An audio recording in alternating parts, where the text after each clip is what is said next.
వీడవంక మండల కేంద్రంలో ప్రాథమిక వ్యవసాయ సహకార సంఘ సర్వసభ్య సమావేశం చైర్మన్ విజయ్ భాస్కర్ రెడ్డి ఆధ్వర్యంలో రసాభాసగా సాగింది. ఆగస్టులో జరగవలసిన సర్వసభ్య సమావేశం కోరం లేనందున వాయిదా పడటం జరిగింది. వీడవంక మండల ప్రాథమిక సహకార సంఘ సర్వసభ్య సమావేశం చైర్మన్ విజయ్ భాస్కర్ రెడ్డి ఆధ్వర్యంలో నిర్వహించారు. రసాభాసగా మారిన సర్వసభ్య సమావేశం ఆగస్టులో జరగవలసిన సర్వసభ్య సమావేశం కోరం లేనందున వాయిదా పడటం జరిగింది. రైతులకు రుణమాఫీ కాలేదని రైతులు వాగ్వివాదానికి దిగారు.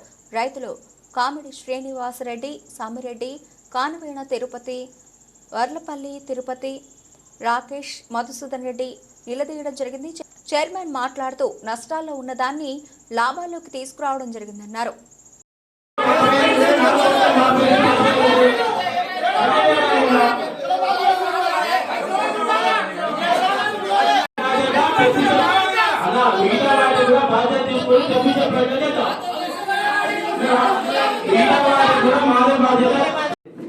దానికి ఒక మేము 6 గంటల భూమి గవర్నమెంట్ భూమిని సంపాదించాము.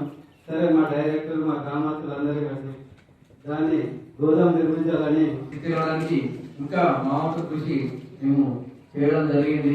మన గోడౌన్ కూడా కంప్లీట్ అయింది కాబట్టి దాన్ని కూడా నరసింహపురంలో గోడౌన్ కూడా ఓపెనింగ్ చేసుకోవడం కూడా మరి మీ అందరికీ సహకారాలతో తీర్మానంతో నరసింహపురం గోడౌన్ ఆఫీస్ గోడౌన్ మా ఆఫీస్ కూడా ఒకేసారి ప్రారంభోత్సవం చేస్తున్నామని సభ్యులకు మనవి చేస్తున్నాను. ఈ యొక్క మరి ఈ 5 సంవత్సరాలు మా పాలకవర్గానికి మీ అందరి సహాయ సహకారాలు మాకు అందించినందుకు అందరికీ ధన్యవాదాలు తెలియజేస్తున్నాను. మీ అందరి సహాయ సహకారాలతో మేము ఇంకా ముందు మరి ఎటువంటి వివాదాస్పదం లేకుండా కూడా ఈ 5 సంవత్సరాల కాలం గడిచింది.